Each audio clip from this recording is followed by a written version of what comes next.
Aloha kako. Welcome back to another Mo'olelo Monday. Today, I am recording my Mo'olelo Monday at the Kona Surf Racquet Club on the Big Island, or Moku Kiave. And being out here is different than when we were at Pahala.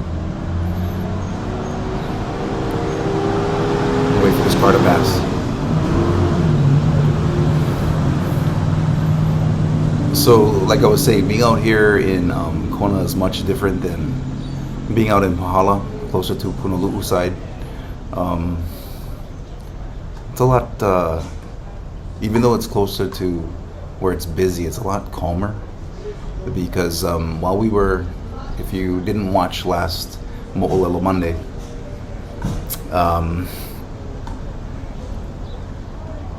you missed out on the stories of that particular place we were staying, and how there were like graves, places where people were buried. So we've actually been here at this racquet club for a couple of nights so far, and didn't get the same feeling. Didn't get the same feeling out here. A lot calmer, peaceful, but there was something. There was kind of an energy inside this particular facility. These rooms, anyway. But nothing that really stood out like when we were in Punalu'u side. This was much more peaceful, like I was saying. And the first night we were here, we were sitting inside the living room, just enjoying our shows on TV before it was time to go to bed, and it was pretty peaceful. It was actually pretty nice. But the next day, which was last night, while we were here, some interesting things occurred while we were settling down for the night, and we were watching a show before it was time to go to bed. And we noticed that. No, I didn't say anything. I didn't say anything until this afternoon. But Kiara was telling me that she had experienced something weird. She had seen something, and it was funny because while we were watching our show last night, our movie, I was being constantly interrupted while we're watching the show. Constantly interrupted by these things that were passing through this hallway that I could actually see as I was sitting in the living room watching the television. The hallway that led to the bedrooms. You could definitely see activity that was moving back and forth. I would say even more activity than the night we were at, like the night we were staying in Punalu'u. So found that kind of interesting, and today we decided to walk the grounds to see what we could find out about this place, about the Kona Surf Racquet Club. And there's this what do you call it, tennis court that's right behind me. Very interesting.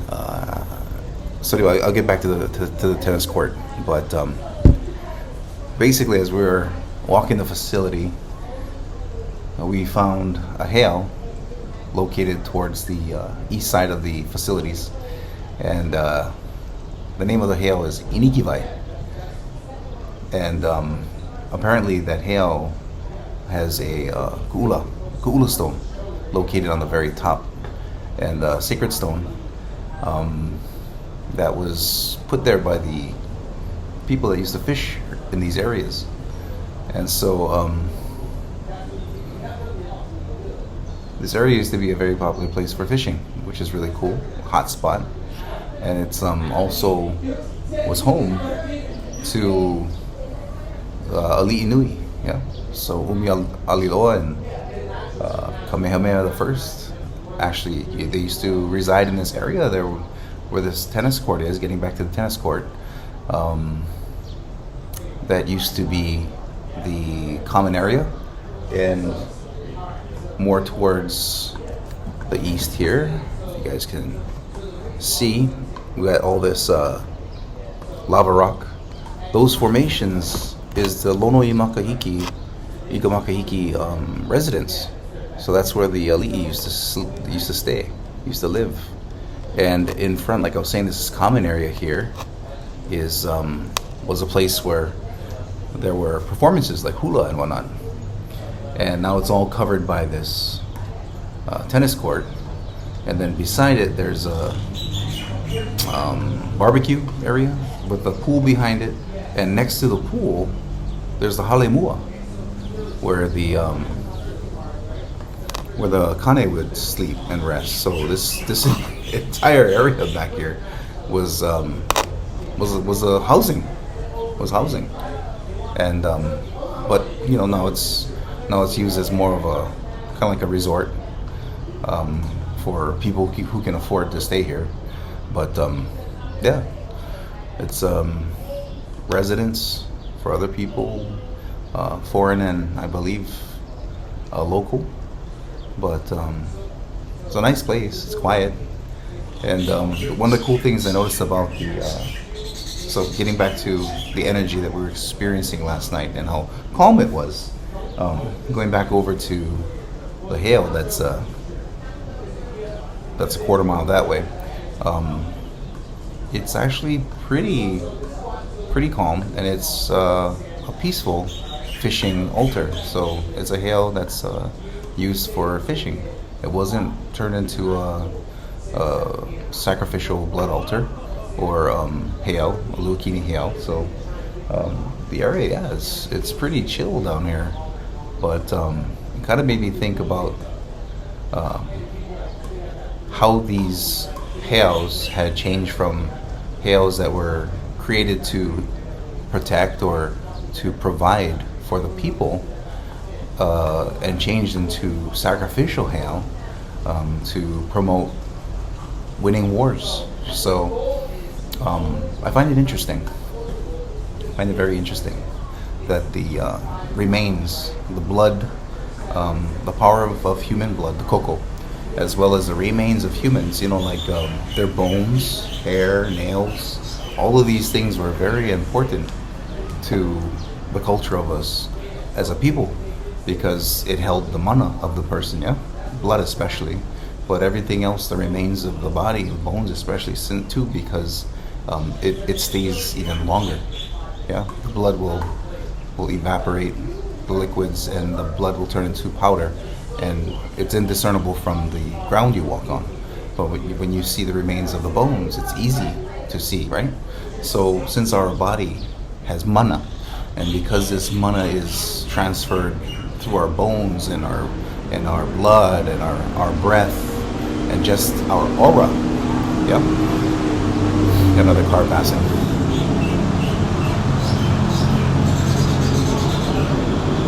Apologies. Earlier there weren't that many cars passing by. People seem to come around usually when I'm in the middle of recording one of these things, or I have to find a new place to hide. But this is on the lanai of our little resting spot, our little home here. So this is where I decided to film it. I was gonna film actually at Inikiwai Heiau, but over there they have more residential, like there are people living there, and I didn't want to disturb them since this is more visitors. I thought this would be a better place for me to film this, and I didn't want to sit in someone's yard while I talked about my mo'olelo. But yeah, I wanted to do a mo'olelo Monday here because the experiences that I had just last night, and of course walking the premises and finding out more of the history of the area, it's very interesting. It's very interesting to me that the heiau that were used, or for those of you that don't know, a heiau is actually a religious temple or a type of church, I would say, for Hawaiian practices, religious practices. And a lot of times it was used to pray to the deities, as they call them. I personally don't believe that they were deities in the term or sense of gods. A lot of that nonsense came from the visitors, the haoles that came here, and force their own beliefs onto what they assumed was happening in Hawaii. And so when when they would see the practices, the Hawaiians, as they would pray to the altar, and they'd have different stones, and they would say, "Oh, this is that, this is Lono, this is Ku, this is all these different names." They just believed automatically that Hawaiian people believed in were paganistic, right? They believed in multiple entities, gods, and although it's partially true, the entities themselves weren't gods. They were family members. They were their ancestors. Okay, it's just like praying to mom and dad and asking them for help if mom and dad had passed away. I mean, you can still pray to people who are living, and people who are living can still help you. But back in the day, they would pray to the people who would excel at something, right? They would excel. They would pray to people who were really good, who were really fast-footed. If they were fleet of feet, they would pray to those people so that it would give them a quick journey. If they were healers, not necessarily gods, but if a person was a very good healer, witchcraft, things of herbal remedies and whatnot, those kinds of people would be conjured, especially if they were past, right? And family, that makes it even better, because if you are of blood lineage to these people, you yourself have some of that mana within you, trapped within your blood, in your DNA, as to what you can do. So getting back to wanting to film down there, I decided, maybe not the best idea to bother those people there, even though it would be really cool to have the heiau in the background. Even over here, there is a small seating area at the barbecue pit, but I didn't want to film over there either, because people are actually actively using the grills to prepare their food. So yeah. But anyway, long story short, it kind of comes down to, or what I want to get at today for the mo'olelo is malama. Malama. Caring for ho'o malama, and that is to take care or to care for others, and that doesn't include that includes people, but it also includes the aina, malama ka aina. So since we the people are kama'aina, we come from the land, that is basically what our culture, the beliefs in our culture, is that the land provides for us because we are born. That's like mama, it's like our mother, and papa, who is the earth, papa is our ancestor of the earth, gave birth to people. So people come from the earth, the animals come from the earth, plants come from the earth. All of these things are basically born, right? And the earth provides us everything, just like a mother provides the baby its milk. And so the mother is the caregiver of a child. And as a child grows and starts to learn to do things physically and becomes more active, a father's role increases, and they will take their babies as well, and they will try to inspire them and encourage them to and take care of them while they are learning other skills and other things. So malama is not just caring for a person in a hospital. It's not just caring for a person that you love. It's caring and taking care of everything around you. Malama. It's even taking care of yourself. You take care of yourself, because if you can't take care of yourself, if you cannot malama yourself, taking showers, if you cannot learn or interact with other people, you're not caring for yourself, and that can make you sick. If you don't take care of yourself, you can get sick. And the same thing for the aina. If we do not care for our land, if we do not take care of our land, it can also get sick. And because because the aina is our matuahine, our mother, could you imagine your mom being sick and her milk was infested with something that could kill, like a poison or a toxin? Could you imagine trying to grow in that kind of environment where your mother is constantly poisoning you, right? And same thing comes from people.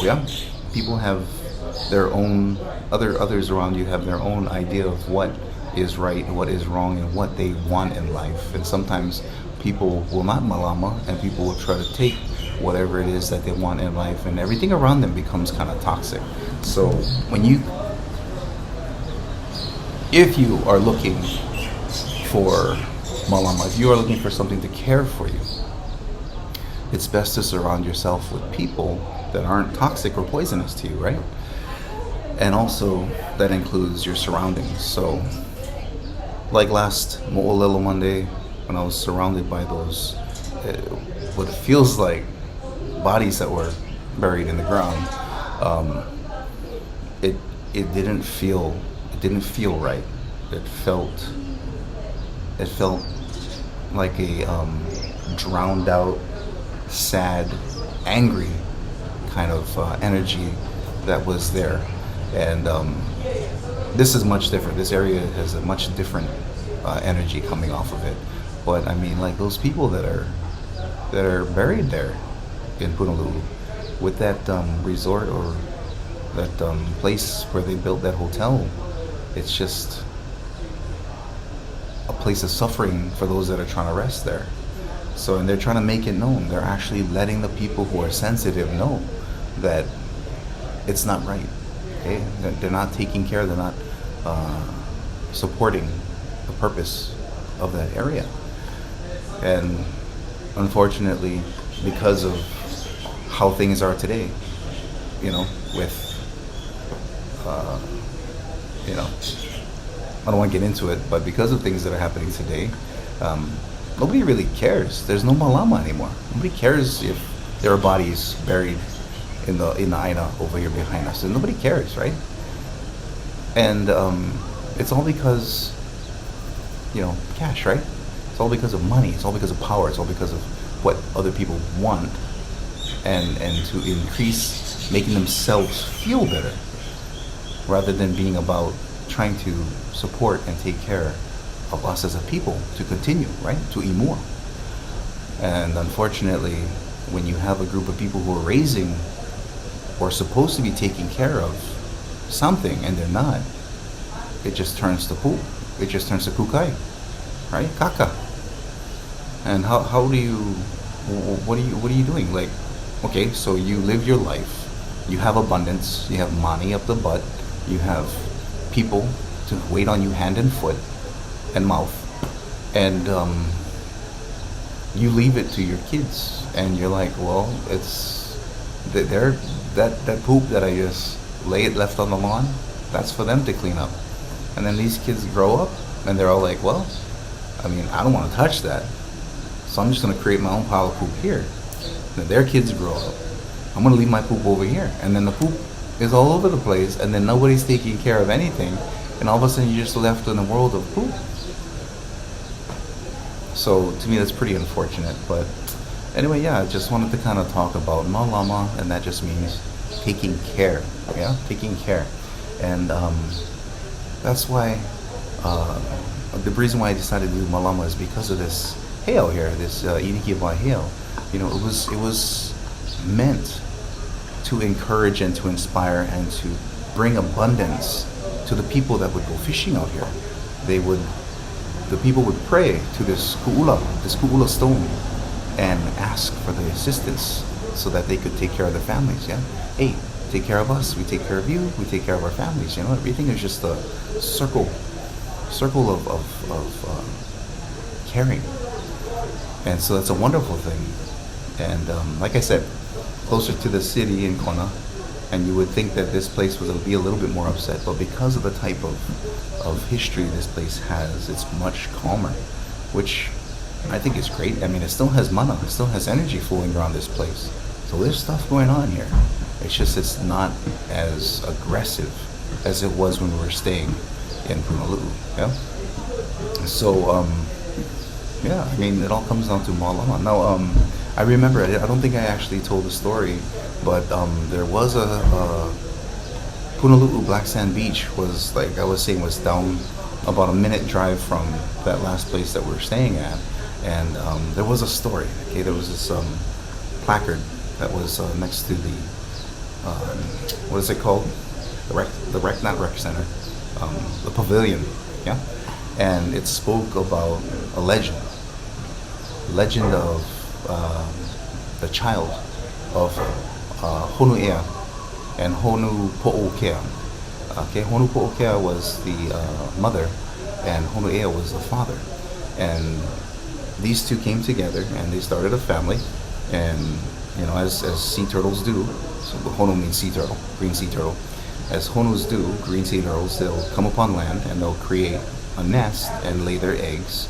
And once the babies are born, they'll make their way to the ocean and free themselves. But Honu Po'okea was a special kind of Honu, was a special green sea turtle. And when her baby was born, this baby, her name was Kawila, okay? And when this baby was born, she loved the area. And she was a very playful creature who had this special ability of changing, transforming, morphing. So they call that kinolao, yeah? Shape-shifting into a person. So she loved playing with kids, and she would take care of the kids that would come running down to the beach. So all the local kids that would come down to the beach would check out her home because she had this small springs that she would sleep at the base of. And sometimes they would be lucky enough to play with her. She would take the form of a human child, a girl, and they would play together, right? And then at the end of their play, they would wish Kawila a farewell and a hui ho to see her next time, and they'd leave. And sometimes when they come back to her home to play with her again, she'd be resting beneath her spring, her fresh spring water, and they would know that she was there sleeping, resting, because these bubbles would come up from the springs. So they knew that she would be sleeping and that she would not be playing with them for the day. And I thought that story was beautiful. But yeah, I mean, that's a form of malama. This beautiful creature that was born of the ocean was given a gift, a beautiful gift of transformation. Did not squander it. Used it as a way to watch and take care of the children that played at this beach to make sure that they were safe. So I mean, even though this Honu, it wasn't their family, even though they weren't related to this Honu, this Kawila still stayed and took care of the people in that area. And that's just so beautiful, you know, so beautiful. And that's something that we don't have today, right?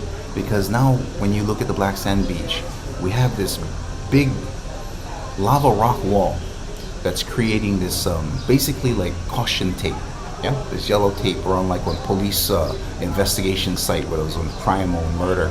And this rock wall is built to protect the green sea turtles that come on shore to lay eggs and to rest. And that wall is there to malama, or to take care of those green sea turtles, because us as people want to go over there and touch the sea turtles, yeah?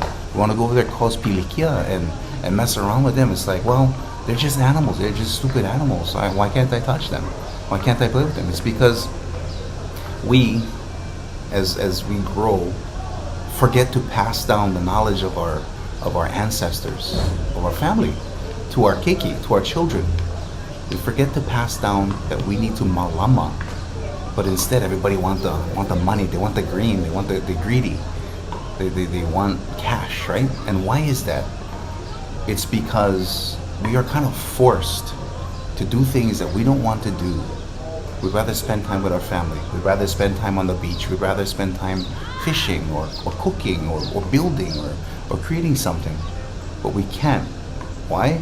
Because we have to work our jobs. And I talked about this in the Hana video earlier, about how jobs are killing us. Work is killing us, okay? The word Hana, right?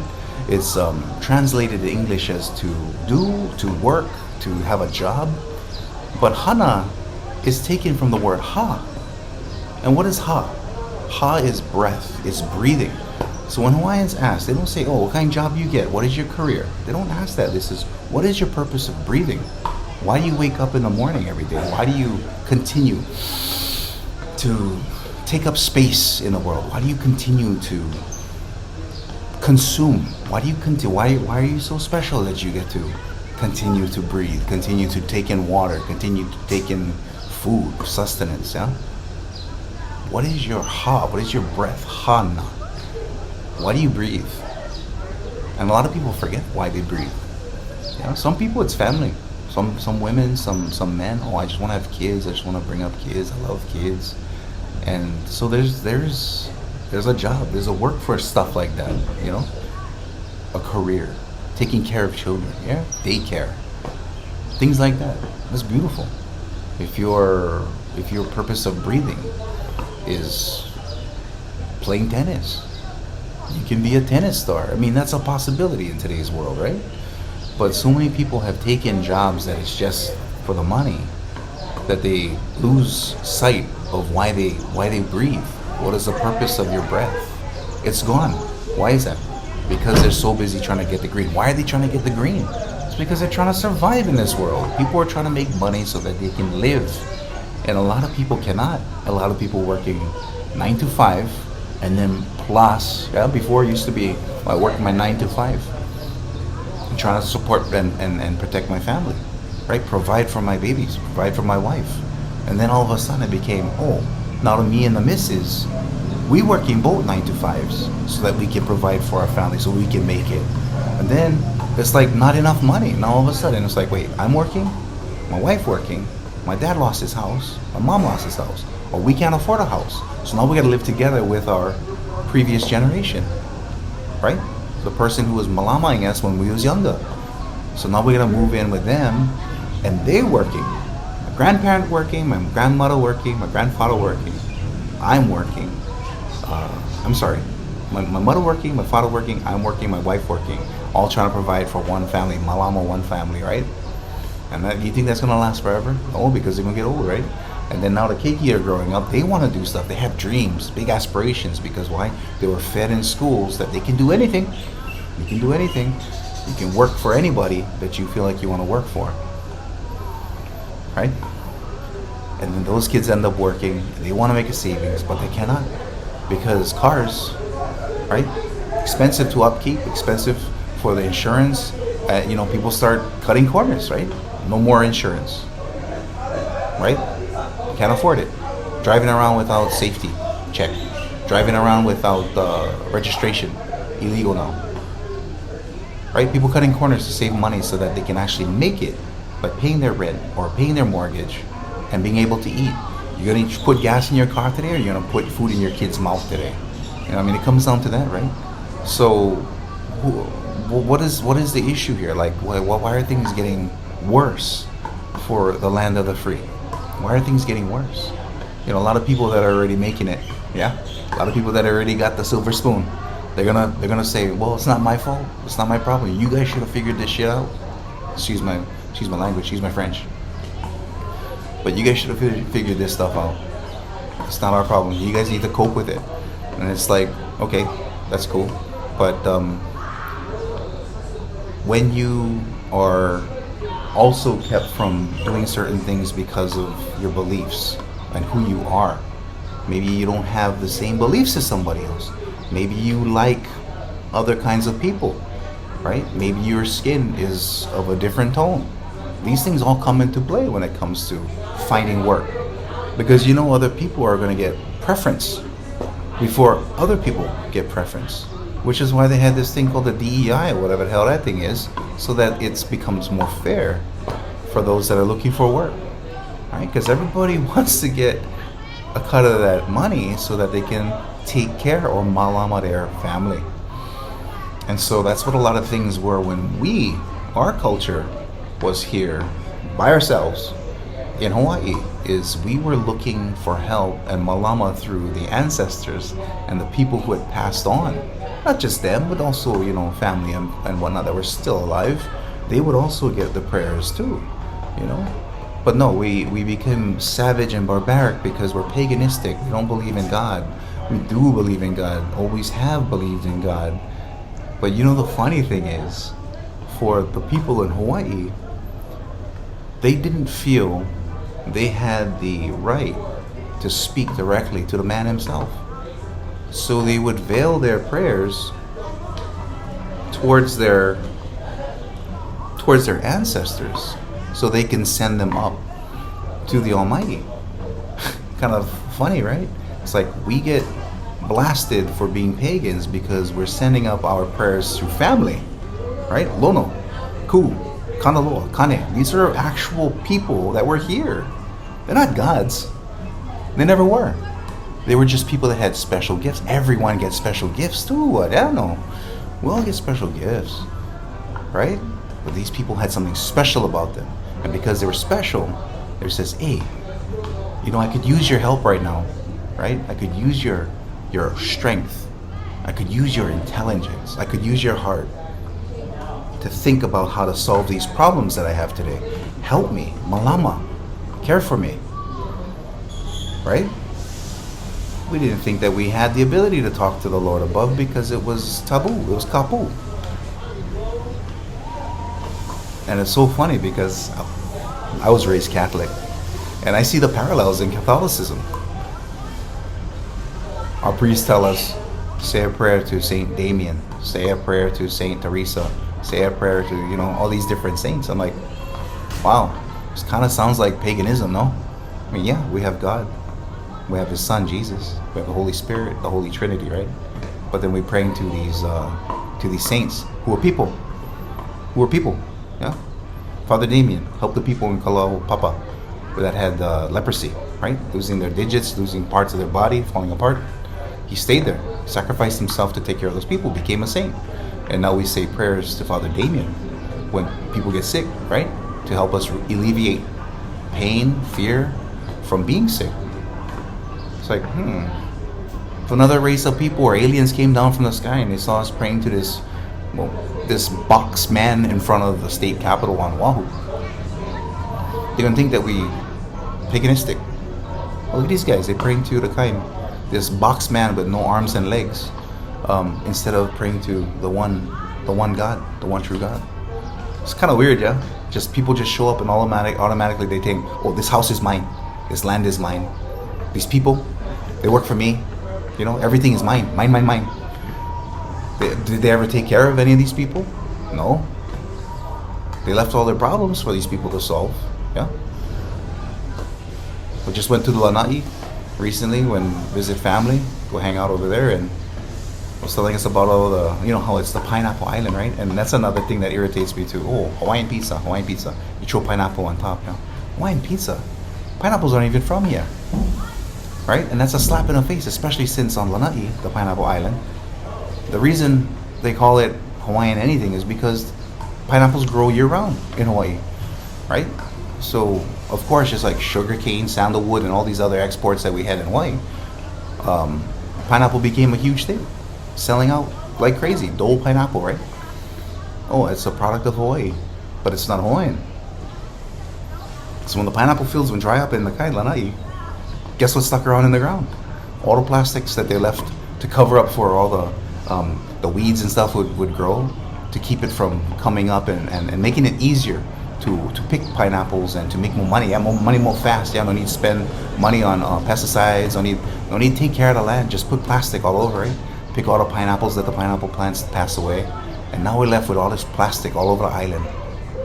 And so they got like all kind of animals, right? Like boar, deer, cattle. All these things gotta eat grass. And all this grass they're growing out of these plastic bags. And these animals eat it. So when the hunters go out, the Kanaka Maoli go out, they go hunt, go find food. Or even the people over there on the ranches, they go grab food. All the animals get plastic inside. Cows get multiple stomachs, so it breaks it down, right? And you go eat the beef. And all of a sudden you get cancer.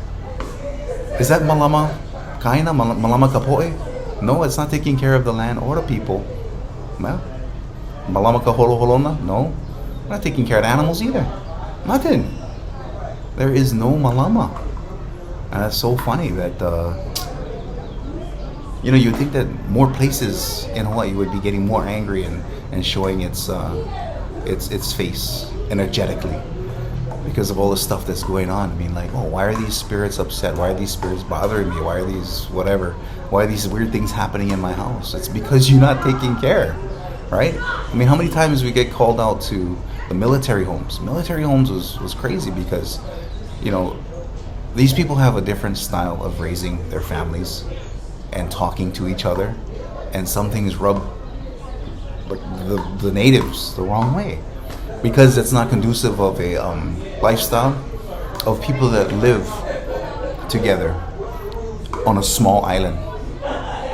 You go to the continents and you have this huge land masses of places that you can screw up and poop every place and drop kukai wherever you like. But on an island that's this small, somebody's gonna step in your poop. And too bad for you, right? You gotta clean off your own shoe. And you look at the mess that you left because you stepped on it. Plenty of stuff like that going on. All these people getting into real estate, selling houses that are trash houses now, not like these places that we stay visiting and say trash houses. $500,000 for poop, for kukai, and you gotta fix the whole thing up. You gotta break everything down or rebuild everything, and it's still not 100%. The bones of the place is so old. We gotta raise the whole thing, just knock it all down, start over from the beginning, right? Because you cannot malama your family, your ohana inside one house that's falling apart. You can, bruh. It's terrible. So, getting to the stories now.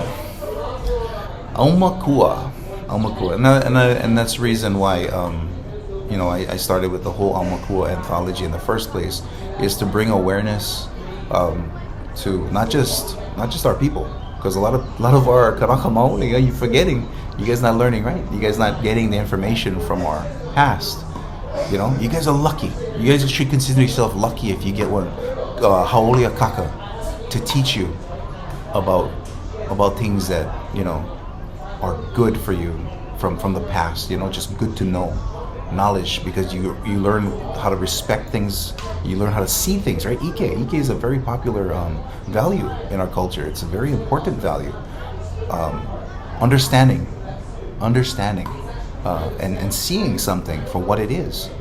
When you have a good person working their butt off, you want to take care of those people. When you have a lazy person, just laying down doing nothing but collecting the paycheck, those are the guys you're like, hey, bro, go someplace else. Go someplace else work. Because you're not taking care of me. Why should I take care of you? Go away. So if you're lucky enough to get one teacher in high school, like I was lucky enough to get one in high school as Kumokaka. Whew. Man, that's priceless. Priceless. To get somebody to encourage you and support you and malama you in a way that you can grow as a person and get better as a person, right? Because this whole place is temporary, and we all know it. You guys come to these channels where we talk about spirits, when we talk about things of the supernatural. You guys come here because we all know, us that are watching this, that there's something beyond what this physical realm has for us. We know, right? And how do you make yourself good for when you move over to the next plane, right? Because all you can take with you is your heart, right? You just take with you your heart. And so I think that's why a lot of people in Hawaii would pray to their ancestors, Ku, Lono, right? Kane, Kanaloa, Ku'ula, just like down over here in Ikivai. Pray to them because they took care of their family, they took care of their village, they took care of their community. And what a better role model than to pray to somebody who's taking care, right? Kumuakaka. I pray to that guy because he has had a beautiful effect, a positive effect for me growing up, okay? And his was a fair love. Everybody, he offered his love to everybody equally. Can I get that everywhere, man? You find somebody like that, you make sure that you cherish that time that you have with them. If that person is in your family, you are freaking lucky that you have somebody who is going to malama you in this life, in your family.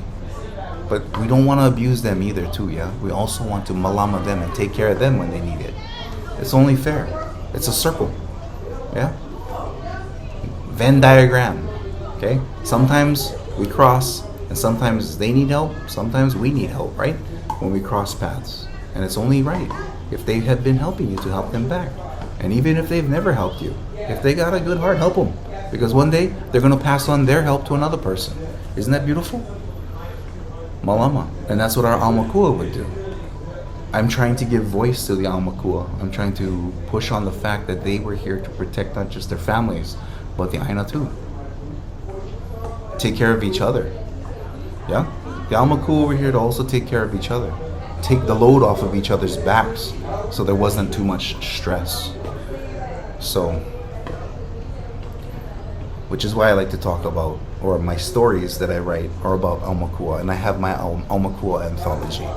Yeah? Because I talk about the evils in this world and how the Aumakua were here to smack them in the face and tell them, hey, knock it off. Only seems fair, right? And awareness, bringing awareness, ike, yeah, understanding to the people who visit here, right? The people who live here, or like I was saying, our keiki, right? Me growing up, I never had anything to read, and I've said this before in other videos, but I never had anything to read about Hawaii. Not unless it was historical, yeah, historical. I mean, like that's fun when you get older, but when you're young, sometimes you don't really care, right? But if I heard that there was Maui the Hawaiian Superman, right? If I heard about all the different feats that we had some of our ancestors completed while we were here, like who would we learn about? Who did we have time to learn about? Most of it was about American lore, right? We had half an hour max, once a week with our kupuna, right? Our kupuna would come in from the kupuna program and teach a little bit about our history as Hawaiians. And that's mandated by the state, but they don't give any more than just that. Back in the day, it was basically singing a good morning song, maybe learning a story or two about lovers or mischievous dog, you know. But it's not enough. It's not enough, especially when this particular community, this kingdom, this supposed state, the red-haired stepchild, you know, it's treated like kukai. The people are treated like kukai. And everyone is trying to find a clean space to squat so that they can drop their load too. And it's embarrassing. It's embarrassing, you know? One of the things that's running out in the world, you know, one of the most precious things that we have on this planet that's running out, that I'd say not many people have experienced recently. But back in the day, we had an overabundance, is something called the aloha spirit. And as people start passing away that contain this aloha spirit, when they start going, you think they're going to stick around and watch this place get worse? Huh? You think they're going to want to become Aumakua and take care of a group of nasty, greedy, penny-pinching, like, losers? You think they want to stick around for that? I don't think so. You know, there are these effigies, these family guardians, right? Aumakua, that the people in Papua New Guinea would create when a family member, especially when it was a prominent family member, when they would pass away, they would create these likenesses of that family member that passed away, and they would put their skull on the top of this wooden guardian post, and that was to continue their protection over their family. And sometimes when there would be bad luck that comes and curses that would come to those families, it's because that family member was like, you know what, there's too much issues, there's too many self-inflicted harm done on this family. These guys are just doing it to themselves. It's like suicide for the Ohana side. So the Aumakua don't stick around, they dig out, right? And the family gets all pissed off, they get all pilai. They grab the effigy, break them in half, burn them on top of the fire.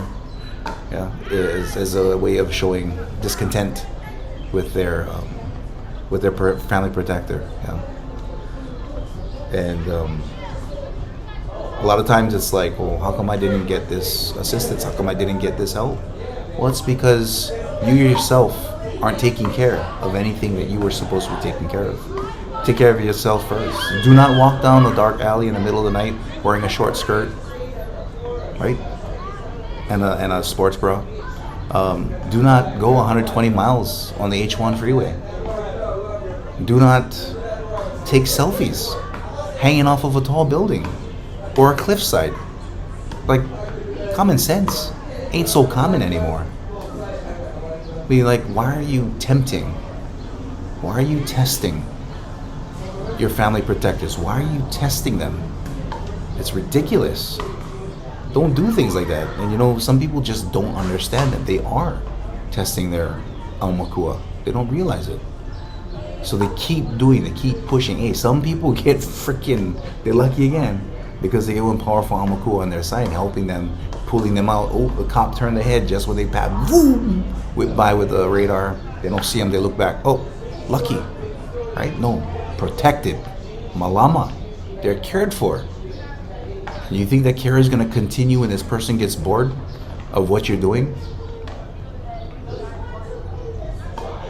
Nope.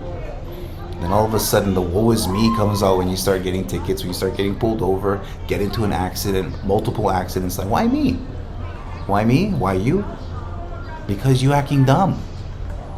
You're not taking care of yourself, so why would anybody else want to take care of you? So speaking of dumb, I thought I'd share these guardian stories with you.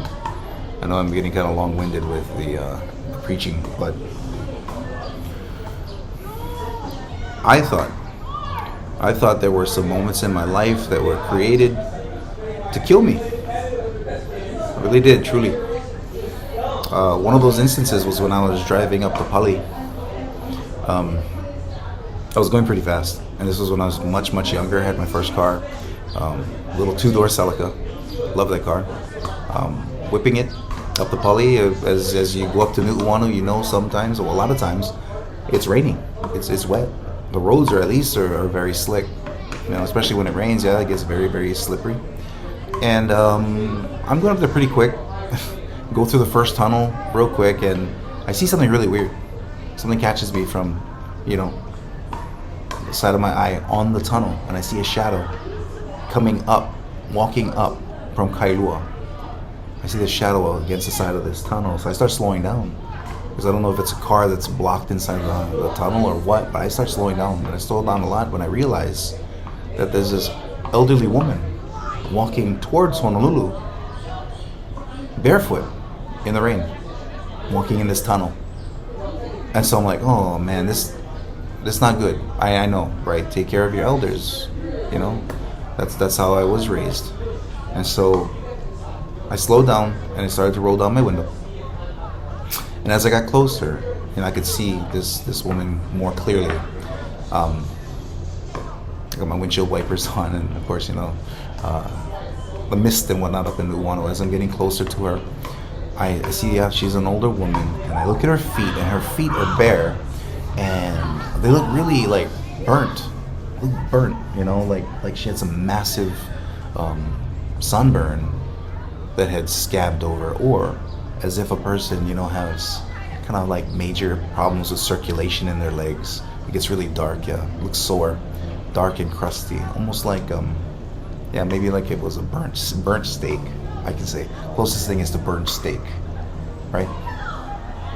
And I feel bad because even her nails were kind of longer too. Her toenails were kind of sticking out. So, and of course, because my car is kind of low to the floor, that's the first thing I see is her feet and her legs. And she's wearing this white dress, right? This older woman has this white dress on, and it's got this grayish, kind of a charcoal kappa print on top of this, designs on top of her dress. And she's wearing this thing over her head, kind of like what the women used to wear back in the day in that Mac church. They used to wear these things, these fabrics, like a veil. I don't want to say it was a veil because it wasn't blocking her face. It was just kind of like this fabric just kind of hanging down to the side of her head. I guess it was keeping her dry. And I was stuck my head out the window to ask, hey, Tutu, you want to ride? I didn't care if I had to turn around and take her to town if she was going to town. I just didn't want her to get hurt out there. And yeah, sure enough, stuck my head out the window, asked Tutu, they say, hey, and I was gonna say, do you want to ride him? And I looked up at her face as she's, kind of moving really slowly through the tunnel, and she's moving slowly towards me. I look up at her face, and I realize her face is completely devoid of any features. She has no eyes, no mouth, no nose, It's just her gray hair, her salt and pepper hair, kind of moving forward with her fabric, her kappa fabric material going over her head, and she had no face. It was just like a cheek, but over the whole head, a forehead all the way down. And like I swallowed hard. I didn't finish my sentence. It was like, hey Tutu, and that was it. I didn't say anything else. But the weird thing was, when I was looking at her face, I was mesmerized. And I was looking at her face, it kind of looked like a puddle, like a little brown puddle of water where rain was falling on it. And it makes these small little ringlets, these little waves inside the puddle. And that's what her face, her skin looked like water drops were hitting it randomly. And these little, ringlets were spreading from the disturbance of like water hitting the surface of her face.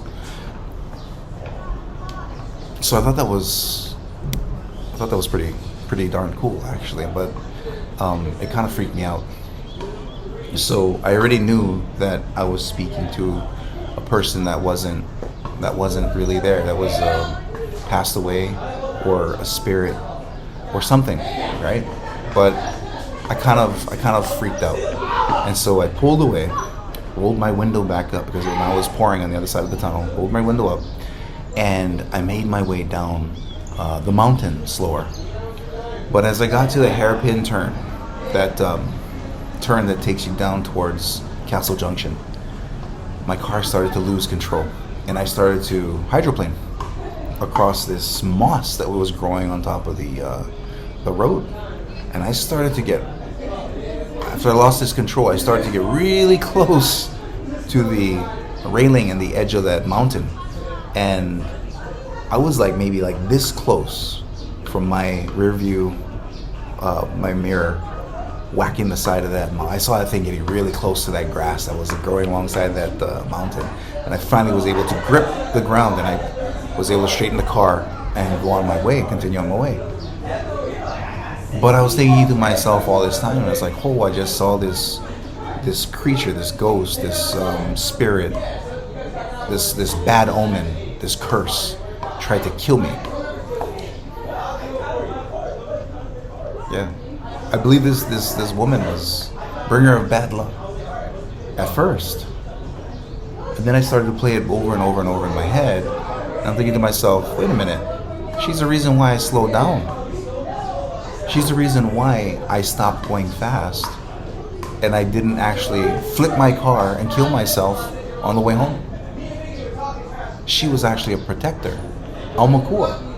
She malamad me at that moment. I was protected by a spirit because her appearance was enough for me to get my brain back straight so that I wouldn't do something stupid and continue down that hill at 100 miles an hour. I thought it was invincible, immortal, indestructible at the time. But when I lost control of that vehicle, I realized, wow, at any moment, any time, as fast as a snap, you could be gone. And what would I have with me to take with me to the other side? What would I have to offer, or to continue living on the other side? In my heart, just regret, pain, sorrow, anger, because I just lost my life at a young age and I never got to do anything that I wanted to do. I never had the ability to marry my best friend, start a family with that beautiful other half of mine, see my parents grow old, get old, and play with their grandchildren. Would have never gotten to see that if it wasn't for this spirit that appeared to me and took care of me, my Aumakua, my guardian spirit. So some of us can see them, and then some of us can see them. Yeah. A lot of times when we see these things, we don't want to believe it. A lot of times when we see something weird, we don't want to honor it for what it is. Hawaii Lona, it's a sign. It's a sign from somewhere beyond, telling you to knock it off, telling you to get your head straight, telling you to slow down, so you can malama yourself, so one day you can malama some other people. Because I am so lucky, so fortunate, so blessed today that I have married my best friend, and that I have 2 beautiful baby girls that I can love and enjoy and share jokes with, to be here on these vacations. This is wonderful. This is wonderful. And it wouldn't have happened if it wasn't for an Aumakua. My Aumakua malamad me and made sure that I went home safe that day, and made me more mindful about what I do when I'm alone. Yeah? God is always watching us, but He's also always protecting us if we're willing to let Him in. Right? But, this was a lot. This was a lot to talk about. I wasn't sure what I was going to talk about. I know I haven't had a Mo'olelo Monday in the past couple of weeks, but when I got home from our last trip coming here to the Big Island, my family was on like just clean, purge, clean our house, get everything wonderful, because we already knew we were coming back here again at the beginning of the next month. So we tried to get as much as we could done.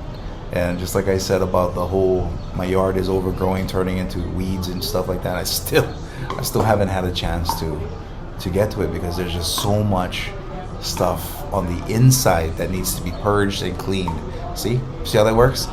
Clean the inside, push all the bad out. That way you can take care of what's around you, right? If you got kukai inside, you ain't gonna be able to take care of the kukai around you.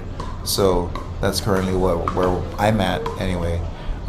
Clean the inside. It's still not 100%. I would say it's 90%, because I still got a lot of stuff that we got to take care of. But it's getting there. We're taking care of a lot of our inside, so that we can take care, finally, of the outside. So I hope that this Mo'olelo Monday has been something that has been helpful for you folks, and you guys can actually remember to take care of yourself. Yeah, malama yourself. Have respect for yourself, have love for yourself, and take care of you, so that you can take care of those around you. Yeah. If you are dealing with stuff and rubbish and pilikia inside your heart, somebody hurt you, somebody did something. Yeah, I mean, like, we're always gonna have these things that happen to us that hurt us, make us feel like just terrible. But move past it. You know why? Because a lot of times when people say something to you, they're not actually directing it at you. You're just this reflection of something that they're lacking in their life, and they lash out. That's exactly what like animals do, wild animals. When you get too close to them, you think they're super cute, you want to grab them, they lash out because they think that they're in danger, right? Because that's what they know. And that's the same thing with our brothers and sisters out here.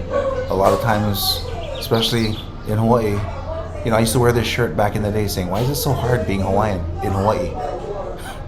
And like, I know some of the people who used to read it, you know, especially foreigners, yeah, used to read it and says, I don't get it. Well, you'd get it if you were from here, you know, if you were Hawaiian, you'd get it, because it is very hard to be who we are with our aloha spirit and all the stuff that we were born knowing. It's hard for us to express these things when all these other people come around thinking that we're savage, that we're barbaric, that we're paganistic, that we are crazy, right? Nuts. But yeah, just got to take care of our own. Don't worry about what other people say, because it's just a projection of them, just a negative. They're taking something, you know, like you, we're trying to help other people. It says, why you gotta work so hard? Why don't you stop doing so much, because you're making us look bad? That's ridiculous. You do you, I'll do me. If that's how you want to work, that's how you work, bro. take care of yourself, right? Just like the plane, yeah, when you're on the plane. Just heard the spiel when we came up here the other day. It's like, hey, put on your mask first, and then help the person who's next to you if they're struggling.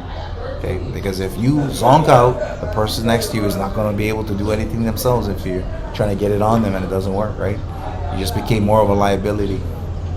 But anyway, I hope you guys are all doing well, and yeah, I hope you guys are taking care of yours, and we will come back together for our next Mo'olelo Monday, hopefully next week. Right. By the way, BTW, I am filming this July 3rd, the day before the 4th of July celebrations. I don't celebrate the 4th of July, but I know people that view my videos probably do, so happy 4th of July to you. Please remember to, take care of yourself and try your best to help others, It's always nice because that stuff comes back around, One day, the person that you help will help somebody else, and that person in return might find you or might find your kids, and they will provide, or might find somebody that you love anyway, and provide assistance towards them too. Small world, even smaller Aina in Hawaii. So when people whack up, they get all stupid. We see them again. It's like, oh, bro, I just saw you on the road like yesterday. You see them at a Walmart, you see them at a Target. Right, you nearly ran me off the road yesterday. But anyway, I just wanted to say aloha, ahui ho, malama pono, aloha.